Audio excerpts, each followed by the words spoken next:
بلوچستان کے green belt اور بہترین نری نظام ہونے کے باوجود ضلعی ہیڈ کوارٹر اسطیٰ محمد کے شہری زیر زمین آلودہ پانی پینے پر مجبور ہے۔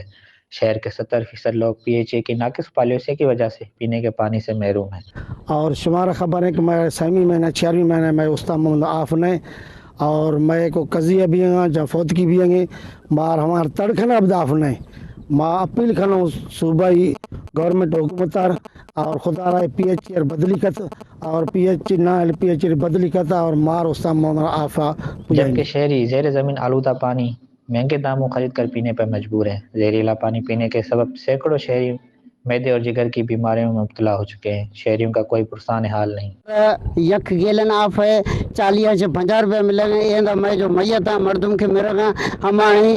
شہدا واسطہ یہ آف نے اور میں حکومت بلوچستان سے ایک سی این اسطیٰ محمد ڈی سی اسطیٰ محمد اے سی اسطیٰ محمد اور کور کمانڈر بلوچستان وزیر اعلیٰ بلوچستان سے ہمیں مطالبہ ہے کہ جو میں نہ ہلے ایک سی این ہمیں بے شرما سے ٹرانسفر کھانے میں جوائیں ایماندار آفیسر ضرورت ہے اسطیٰ محمد عوام آف نے خدا واسطہ یہ اسطیٰ محمد عوام آف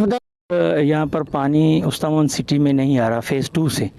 یہاں پر مجبوری یہ ہے کہ یہ تالاب خالی ہیں،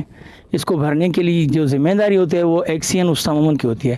ایکسین تو میرے خیال میں غالباً پورے مہینے میں 2 سے 3 دن آتا ہے، اس کے بعد وہ کوئٹہ چلا جاتا ہے، اس کو یہاں پر گرمی لگتی ہے۔ تو میں اپنے یہاں کے جو نمائندے ہیں ان سے گزارش کروں گا کہ اس کا ٹرانسفر کر دیں تاکہ وہ کوئٹہ میں ہی رہے، اس کی آنے کی یہاں ضرورت نہیں ہے، کیونکہ وہ جب پانی نہیں دے سکتا شہریوں کو تو اس کو آنے کا بھی حق نہیں ہے، یہاں پر اس کو ڈیوٹی کرنے کا بھی حق نہیں ہے۔ اسطیٰ محمد کے شہریوں نے متعلقہ حکام سے مطالبہ کیا ہے کہ اسطیٰ محمد اور گندہ خان میں پی ایچ اے کو فعال کر کے لوگوں کو پینے کا صاف پانی فراہم کیا جائے۔ کیمرہ ٹیم کے ساتھ محمد اسماعیل پلال، وش نیوز، اسطیٰ محمد۔